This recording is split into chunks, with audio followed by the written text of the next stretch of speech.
사도신경으로 신앙 고백 드리겠습니다. 나는 전능하신 아버지 하나님 천지의 창조주를 믿습니다. 나는 그의 유일하신 아들 우리 주 예수 그리스도를 믿습니다. 그는 성령으로 잉태되어 동정녀 마리아에게서 나시고 본디오 빌라도에게 고난을 받아 십자가에 못 박혀 죽으시고 장사된 지 사흘 만에 죽은 자 가운데서 다시 살아나셨으며 하늘에 오르시어 전능하신 아버지 하나님 우편에 앉아 계시다가 거기로부터 살아있는 자와 죽은 자를 심판하러 오십니다. 나는 성령을 믿으며 거룩한 공교회와 성도의 교제와 죄를 용서받는 것과 몸의 부활과 영생을 믿습니다. 아멘. 찬송가 315장 찬송 드리겠습니다. 내 주 대신 주를 참 사랑하고 그의 죄를 다 고합니다.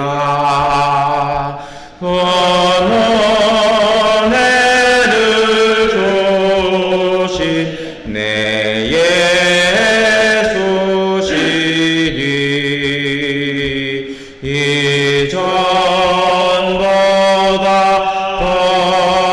더욱 사랑합니다. 주날 사랑하사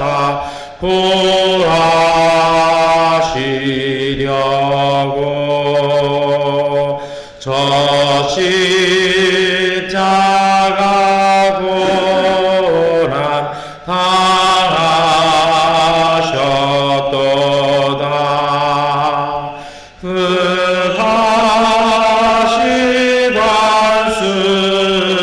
쓰신 내 주 배우니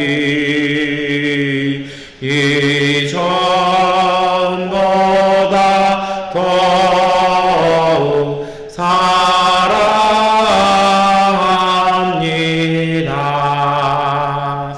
내 평생에 힘쓸 그 큰 의무는 주 예수의 덕을 늘리림이라. 손질 때까지 내 할 말씀은 이전보다 더욱 사랑합니다. 그 영광의 나라 나 들어가서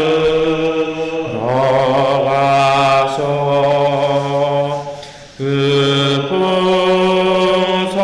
풍성한 은혜 늘 감사하리. 금연유관 쓰고 나 찬송할 말 이전보다 더욱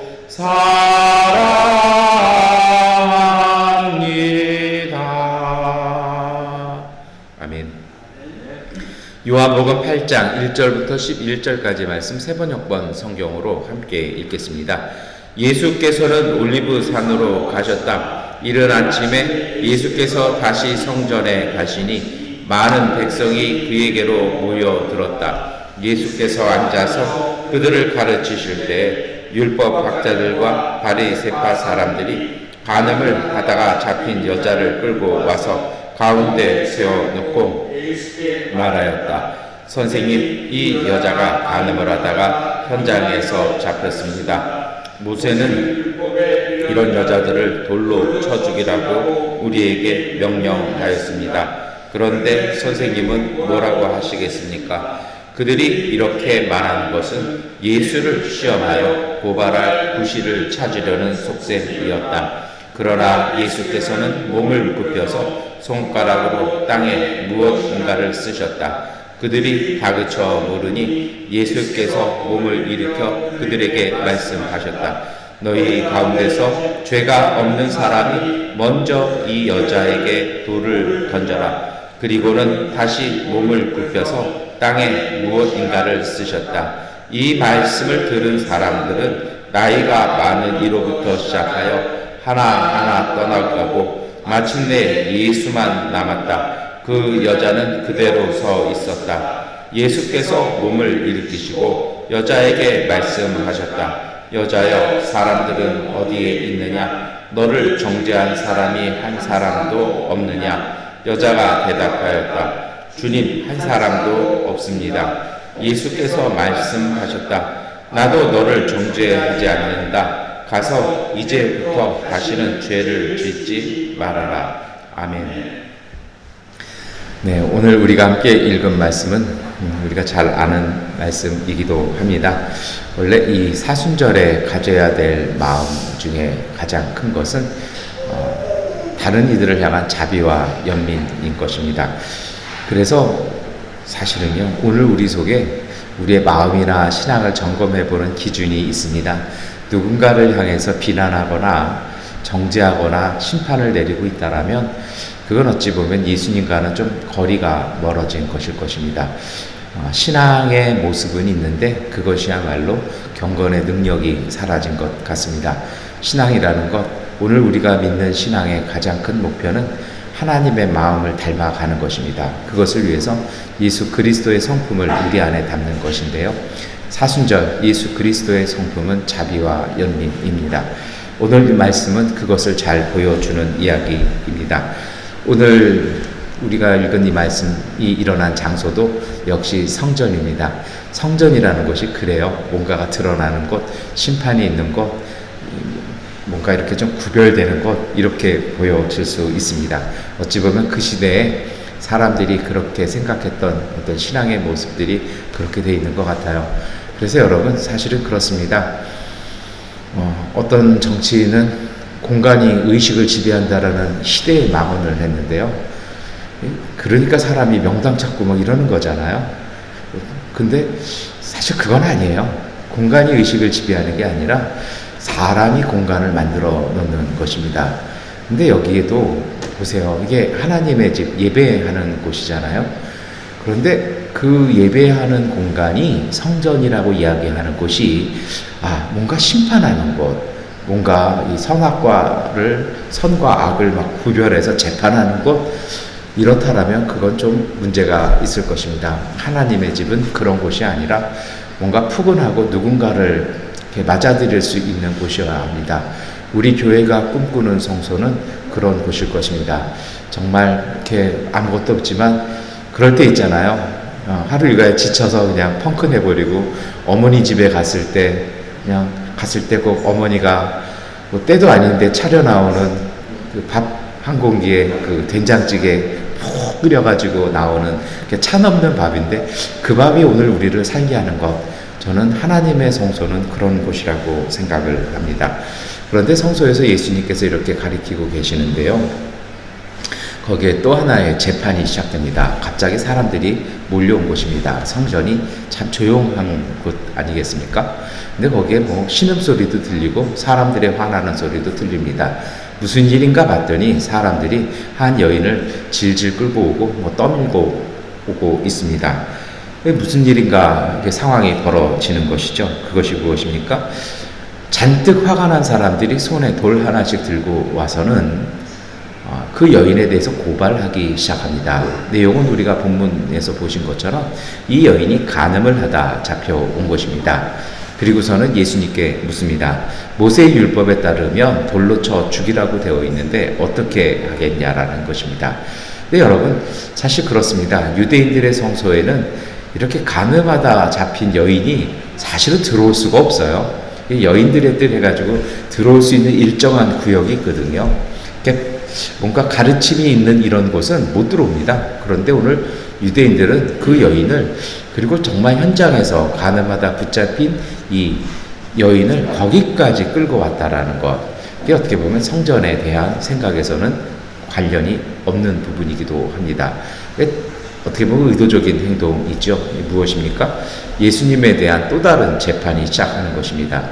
돌로 죽이라고 하면, 율법대로 처형하라고 하면 그동안 예수님께서 가르치시고 이야기하셨던 사랑, 자비, 연민, 이런 것은 싹 사라지는 것입니다. 반대로 그들의 요구대로 모세의 율법대로 돌로 치게 될 경우에 그것은 사형을 판결하고 언도하는 것입니다. 사형에 대한 권리는 산헤드린이라는 로마가 유대인들에게 허용해 주었던 의회에서만 사형 언도를 할 수 있는 것입니다. 이 권한을 로마의 지침을 어긴 것이 됩니다. 어찌 보면 여인이 문제가 아니라 거기까지 끌고 온 것은 어디 좋은 먹거리 하나 딱 잡아다가 일석이조로 처단하겠다라는 참 나쁜 음모이기도 합니다. 이것이 표면적으로 있는 이유이기도 합니다. 그러나 동시에 오늘 본문 요한은요, 거기에 또 다른 이야기 하나를 살짝 담가놓습니다. 그것이 무엇이냐면, 이 여인이 가늠하다가 잡혀왔잖아요. 근데 가늠하다 잡혔다라는 그 죄가 성립되기 위해서는 전제 조건이 필요합니다. 그것이 무엇이냐면, 여인이 약혼을 한 다음에서야 간음이란 죄가 여인에게 성립됩니다. 그러면요, 이 여인은 이미 약혼했다라는 거예요. 그럼 누가 생각납니까? 그 시대의 관점으로는 예수님의 어머니도 마리아도 약혼한 상태에서 예수님을 잉태하였습니다. 그러면 이 이야기는요, 어떻게 보면 참 유대인들이 교묘한 것입니다. 예수님에 대한 모독이고 모욕일 수도 있습니다. 당신도 이러한 간음으로 말미암은 죄악으로 태어난 죄악의 아들 아니겠느냐라는 예수님에 대한 명예훼손입니다. 그리고 그 여인에 대해서 사형을 언도하게 되면 간음, 죄로 인해서 태어난 당신 역시도 그 죄가를 당해야 되고 당신의 어머니 역시도 똑같은 판결을 내려야 한다는 것입니다. 참 유대인들 심했던 것 같습니다. 여러분, 여기에 대해서 예수님께서 어떤 일들을 하실까요? 오늘 요한복음 우리가 읽었던 말씀 6절에는 이렇게 써 있습니다. 그들이 이렇게 말한 것은 예수를 시험하여 고발할 구실을 찾으려는 속셈이었다. 그러나 예수께서는 몸을 굽혀서 손가락으로 땅에 무엇인가를 쓰셨다. 오늘 이 말씀에는요, 두 가지의 말씀이 사실 담겨 있습니다. 첫 번째로는 제가 좀 설명을 이렇게 드렸지만, 이 유대인들의 목표는 무엇입니까? 여인이 목표가 아니라 예수님을 고발하기 위해서 함정을 팠다라는 것입니다.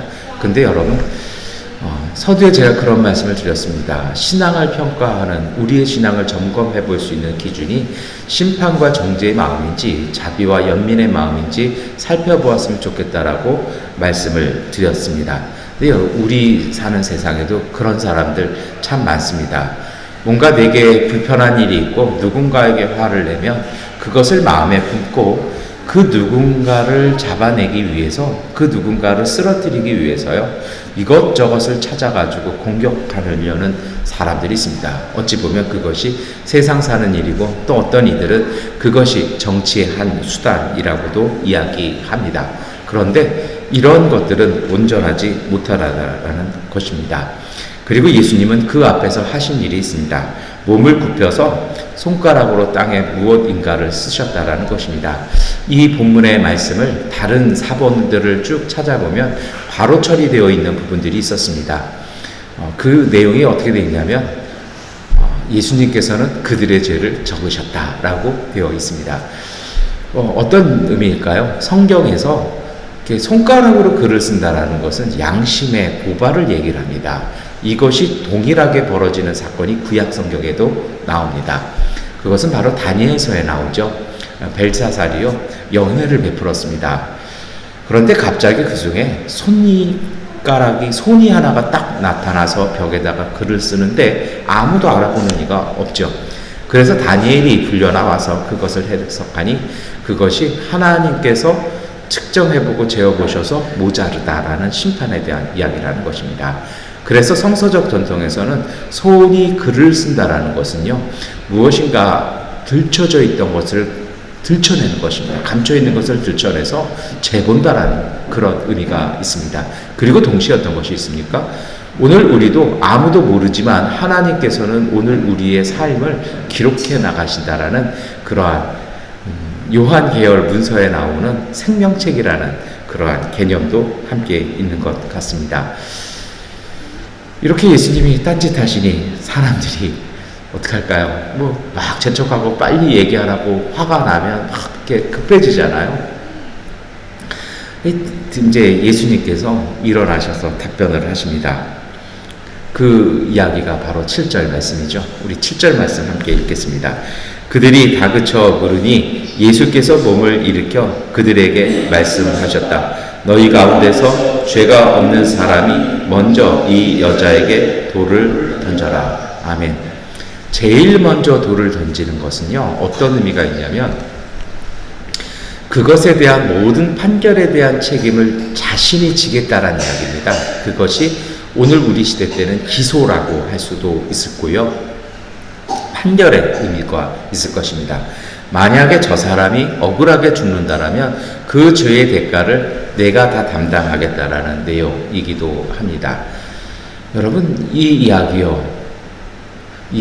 한마디가 사람들을 한 사람 한 사람 침묵으로 이끌기 시작합니다. 죄 없는 사람은 없습니다. 그래서 그런지 나이 많은 사람부터 하나씩 돌을 놓고 돌아가기 시작했다라는 것이죠. 오늘 예수님의 이 답변, 우리가 잘 묵상해 보아야 할 것입니다. 그것은 이것입니다. 과연 사람이 사람을 정죄할 수 있겠냐라는 것입니다. 크든 작든 우리에게도 죄가 있다라는 것입니다. 그런데 문제는 무엇입니까? 사람이라는 것이, 그 악함이라는 것이 내 죄는 작아 보이고 남의 죄는 커 보입니다. 그리고 죄가 있든 없든의 문제가 아니라 내 이익과 내 감정을 따라 그 죄를 판결하고 그것에 대해서 처단하려고 하고 그것을 이용하는 것이 인간의 또 다른 악이고 죄라는 것입니다. 여러분, 오늘 우리가 이 말씀을 깊이 생각을 해야 합니다. 한 사람들은 하나씩 돌아가고 시작하고 아무도 없습니다. 아마도 굉장히 조용했을 것 같습니다. 그래서 예수님께서 물어보십니다. 이제 남겨진 사람, 예수님과 그 여인 두 사람입니다. 이 여인 지금 제정신 아닐 것입니다. 아마도 창피하기도 했고 목숨이 경각에 달렸고 무수히 두들겨 맞아서 제정신 아니었을 것입니다. 예수님께서 묻습니다. 너를 고소한 사람들, 너를 정죄했던 사람들 어디 있냐라는 것이죠. 이제 그 여인을 기소할 사람, 그 여인에게 돌을 던질 사람은 예수님 한 분밖에 없었습니다. 그래서 그 예수님께서 다른 이들 어디 갔냐라고 물었을 때 여자가 대답합니다. 그것이 11절 말씀입니다. 우리가 함께 읽겠습니다. 여자가 대답하였다. 주님, 한 사람도 없습니다. 예수께서 말씀하셨다. 나도 너를 정죄하지 않는다. 가서 이제부터 다시는 죄를 짓지 말아라. 아멘. 사람이 정죄할 수는 없기에 모든 이들이 떠나갔습니다. 이제 남은 것 하나님의 아들 예수님만이 남았습니다. 그런데 하나님의 아들 예수 그리스도는 하나님의 마음을 대변합니다. 그것이 무엇입니까? 나도 너를 정죄하지 않는다. 가서 이제부터 다시는 죄를 짓지 말라는 용서와 평화의 이야기를 주십니다. 여러분, 오늘 이 아침에 우리가 이 말씀을 깊이 묵상했으면 좋겠습니다. 하나님은 오늘 우리에게 과거가 아니라 항상 오늘 우리의 현재와 미래를 보십니다. 이것이 바로 자비이고 연민입니다. 연민이라는 것 불쌍해 하는 것 아닙니다. 자비라는 것 동정하는 것 아니라는 것이죠. 참된 사랑, 참된 자비와 연민은 무엇인가 넘어지고 잘못되어진 사람들에게 새 길 열어주는 것이 자비이고 연민이라는 것입니다. 똑같은 죄와 똑같은 허물을 보았는데 어떤 이들은 그것을 책을 잡아 자신들의 목적을 이루려고 한다면 하나님의 마음은 그것을 덮어주고 그것으로부터 회복되어서 온전해지기를 위해서 마음 다하시는 것, 이것이 하나님의 마음이라는 것입니다. 그리고 이와 동일한 이야기는 창세기에도 기록되어 있습니다. 그 유명한 노아가, 의롭다고 했던 노아가 포도주를 너무 많이 마셔서 인사불성되었던 것 같습니다. 두 아들이 그것을 보고 놀립니다. 드디어 우리 아버지 그렇게 됐다라는 것이죠. 그런데 한 아들은 어떡합니까? 이 옷 가져다가, 덮을 것 가져다가 그 수치를 덮어줍니다. 그리고 아버지는 일어나서 소위 말해서 장자의 축복을 그 아들에게 물려주는 것으로 노아 홍수 이후에 새로운 인류의 문화는 시작되어지는 것입니다. 사실 그 이야기가 전해지는 것이 있죠. 믿음의 가정, 하나님께서 세우신 복된 가정들에게 있어서 장자는 누구냐라는 것입니다. 첫 번째 아들, 힘 있는 아들, 뭔가 권력을 가진 아들이 아니라 누군가의 수치를 덮어줄 수 있는 사람, 그 사람이 하나님이 세우신 가정의 장자가 될 것이라는 또 다른 암시, 새 역사, 새 나라 속에서 살아갈 복된 가정들에 대한 암시를 주셨던 것입니다. 이제 좀 말씀을 정리하고 마치려고 합니다. 여러분, 이 사순절 기간에 오늘 우리가 가져야 될 마음은 자비와 연민과 사랑의 마음입니다. 그 마음은 누군가를 분별하고 누군가의 잘못을 들춰내는 것이 아니라 누군가에게 덮어주고 그 사람이 새 길을 갈 수 있도록 도와주는 삶, 그것이 바로 복음의 삶이고 그것이 그리스도 예수의 성품, 예수 그리스도의 손과 발로서의 삶일 것입니다. 여러분, 이것을 오늘 우리의 삶 속에 깊이 묵상하고 기도하며 그러한 마음과 이웃과 함께 했으면 좋겠습니다. 마태복음 7장 1절 2절을 말씀합니다. 너희가 심판을 받지 않으려거든 남을 심판하지 말아라.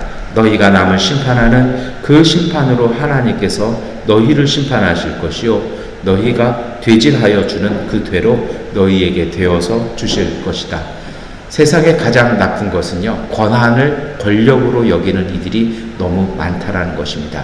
오늘 하나님께서 우리에게 주신 권한은 누군가를 덮어주고요, 그 사람이 온전해질 수 있도록 돕는 사람들로 오늘 우리를 불러주셨음을 잊지 않아야 할 것입니다. 여러분, 이제 우리가 기도할 것입니다. 정말 마음 다하고 생각 다해서 고요히 기도로 할 때 오늘 우리를 용서해 주시고 품어 주셨고 오늘 우리의 목자 되신 예수님께 감사했으면 좋겠습니다. 그러기에 그 예수님 따라 오늘 우리도 누군가를 용서해 주며 그 사람이 온전하게 살 수 있도록 새 길 걸어갈 수 있도록 돕는 이들, 수치를 덮어주는 평화의 사람들 되게 해달라고 기도하고 승리하시기를 축원합니다. 기도하겠습니다. 전능하신 아버지 하나님, 오늘 우리에게 그리스도 예수의 마음을 허락하여 주시옵소서. 세상 속에 이리저리 상처받고 찔리고 공격당하다 보니 오늘 우리도 날카로워지고 우리도 갈급해졌습니다. 하나님의 성령이 오셔서 우리에게 하나님 주시는 생명, 생기로 촉촉하게 하여 주셔서 모든 생명을 받아들일 수 있는 여유와 평화 더하여 주옵소서. 그 평화와 여유 가운데 운행하시는 하나님의 놀라운 창조의 능력이 오늘 우리 삶에 가득 담아지게 하여 주셔서 그 힘으로 우리에게 생명의 열매 맺어갈 수 있는 복된 삶 살게 하여 주옵소서. 사순절 새벽 예배를 믿음으로 지키며 나오는 기도하는 가정들이 있습니다. 하나님, 그 가정들 가운데, 그 자녀들 가운데, 일터들 가운데 복과 은혜 더하여 주셔서 항상 신실하며 튼실하며 건강하고 건강한 삶으로 예수님과 동행하는 복된 삶 이루어지게 하여 주옵소서. 누군가에게 공격당한다 할지라도 오늘 우리가 읽었던 복음서의 말씀처럼 하나님의 말씀으로 지혜롭게 승리할 수 있는 예수님의 지혜를 허락하여 주셔서 하나님 삶 속에서도 항상 승리하며 믿음 지키며 복된 삶 살아가는 그리스도의 사람들, 그리스도의 가정들 되게 하여 주옵소서. 새벽 예배에 나와 또한 새벽 예물을 드리며 하나님 앞에 헌금 드리며 구제 헌금 드리오니 주께서 받으시고 그 가정과 일터 가운데 그 사랑의 은총 가운데 하나님의 은총과 은혜가 가득 담기게 하여 주옵소서. 예수 그리스도의 이름으로 기도드립니다. 아멘. 하나님께 기도하는 시간 갖겠습니다.